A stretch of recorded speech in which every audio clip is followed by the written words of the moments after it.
उमेश पाल हत्याकांड के मामले में फरार असद अहमद और शूटर गुलाम का यूपी एटीएस ने इनकाउंटर किया।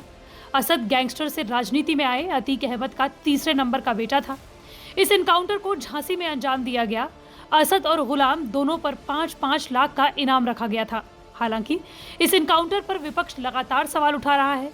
सोशल मीडिया पर एक तरफ जहां योगी के माफियाओं को मिट्टी में मिलाने की नीति की प्रशंसा की जा रही है, तो दूसरी ओर एसपी, बीएसपी जैसी विपक्षी पार्टियां इसे फर्जी इनकाउंटर बता रही हैं। हालांकि इस इनकाउंटर को लेकर 6 सवाल अभी भी उठ रहे हैं और वो सवाल आपको बताएंगे। उससे पहले आपको बता दें कि इंडिया टुडे को असद और गुलाम के इनकाउंटर वाले दिन पर दर्ज हुई एफआईआर मिली है, जिसमें बताया गया है कि 13 अप्रैल को दोनों लाल काले रंग की डिस्कवर बाइक में सवार थे। इस बाइक में नंबर प्लेट्स नहीं थी। दोनों चिरगांव छोड़कर झांसी के परीक्षा की तरफ आगे बढ़ रहे थे जब पुलिस ने उन्हें देखा और रुकने के लिए कहा। असद और गुलाम पुलिस पर फायरिंग कर भागने की कोशिश कर रहे थे, जब जवाबी कार्रवाई में दोनों पर पुलिस ने फायरिंग कर दी। योगी आदित्यनाथ सरकार ने जहां यूपी की स्पेशल टास्क फोर्स को ऑपरेशन पूरा करने की बधाई दी, तो दूसरी ओर जिस तरीके से इनकाउंटर को प्लान किया गया, जिस जगह पर इनकाउंटर हुआ और जिस बाइक का इस्तेमाल किया गया, उसे लेकर सवाल किए जा रहे हैं। तो सबसे पहला सवाल, बाइक में कोई स्क्रैच तक नहीं है। यूपी एटीएस के मुताबिक गुलाम और असद अहमद दोनों बाइक में सवार थे जो बिना नंबर प्लेट की थी। जब पुलिस दोनों का पीछा कर रही थी तो डिस्कवर बाइक बांस के पेड़ से टकरा गई और नीचे गिर गई, लेकिन बाइक के पेड़ से टकराने पर भी उसे एक भी स्क्रैच नहीं आया। वो भी तब जब बाइक ऊबड़ खाबड़ जगह से होकर निकली और बांस के पेड़ से टकराई। दूसरा सवाल, बाइक की चाबी गायब कहाँ हुई? दूसरा सवाल जो यूपी एटीएस से पूछा जा रहा है वो भी बाइक से रिलेटेड है। जिस बाइक पर अतीक अहमद का बेटा असद और शूटर गुलाम सवार थे, जब पुलिस इस बाइक का पीछा कर रही थी और बाइक गिरी तो फिर चाबी गई कहाँ? मोटरसाइकिल की जो भी तस्वीरें सामने आई हैं उसमें चाबी नजर ही नहीं आ रही है।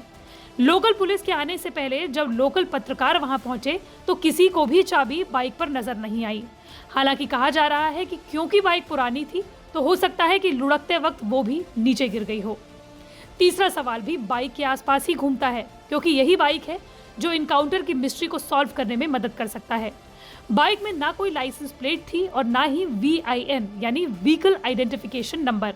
जिस बाइक पर असद और गुलाम सवार थे, हो सकता है कि वो चोरी की हो, इसलिए उसके लाइसेंस प्लेट और VIN को हटा दिया गया हो।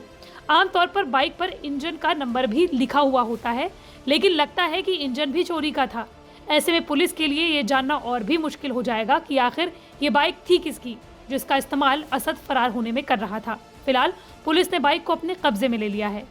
इसी के साथ एक और चौथा सवाल पूछा जा रहा है कि क्यों असद और गुलाम ने हेलमेट नहीं पहना था, क्योंकि इनकाउंटर सीन से कोई भी हेलमेट बरामद नहीं हुआ, क्योंकि दोनों बहुत दिनों से अपना ठिकाना बदल रहे थे ताकि पुलिस की पकड़ में ना आ सके। लेकिन सवाल उठता है कि अगर दोनों फरार थे, पुलिस से बचना चाहते थे, बाइक में घूम रहे थे, तो दोनों ने हेलमेट क्यों नहीं पहना ताकि उनका बचना आसान हो जाता और वो किसी की नजरों में ना आ पाते। दोनों पर 5-5 लाख का इनाम था। हेलमेट पहनने से दोनों को आम इंसान भी नहीं पहचान सकता था। पांचवा और महत्वपूर्ण सवाल, जिस जगह पर यह इनकाउंटर हुआ, ये इलाका झांसी से बरगांव पुलिस स्टेशन में पड़ता है और नेशनल हाईवे से सिर्फ 2 किलोमीटर दूरी पर है। असद और गुलाम झांसी के ही परीक्षा डैम में छिपने की कोशिश कर रहे थे जब पुलिस ने दोनों को पहचान लिया। कहा जा रहा है कि जिस जगह पर यह इनकाउंटर हुआ वो नेशनल हाईवे से 2 किलोमीटर तो है, लेकिन इसे जोड़ने वाली सड़क पूरी तरीके से खराब है और कच्ची है। इस जगह पर बाइक 10 से 20 किलोमीटर प्रति घंटा से ज्यादा नहीं चल सकती। ऐसे में अगर पुलिस दोनों का इस रास्ते पर पूरे हुजूम के साथ पीछा कर रही थी तो भी दोनों नेशनल हाईवे से इतना दूर आ कैसे गए? छठा सवाल और आखिरी सवाल, वो भी इनकाउंटर की जगह को लेकर ही उठता है। पुलिस के मुताबिक असद और गुलाम पहले राजस्थान में छुपे थे और छिपते छिपाते झांसी में एंटर हुए। जिस जगह पर इनकाउंटर हुआ वो नेशनल हाईवे से 2 किलोमीटर ऐसे कच्चे रास्ते पर है, जिस जगह के बारे में किसी को मालूम होना नामुमकिन लगता है, क्योंकि यहाँ से टोल प्लाजा भी 30 किलोमीटर दूर है और खाने पीने के ढाबे भी दूर हैं। ऐसे में नेशनल हाईवे से इस कच्चे रास्ते की जगह पर पहुंचना कई सवाल खड़े करता है। यही वजह है कि एसपी प्रमुख अखिलेश यादव से लेकर बीएसपी प्रमुख मायावती भी इस इनकाउंटर पर इंक्वायरी चाहते हैं। तो क्या पुलिस के दावों में दम है या विपक्ष के? आपको क्या लगता है? हमें कमेंट बॉक्स पर जरूर बताएं।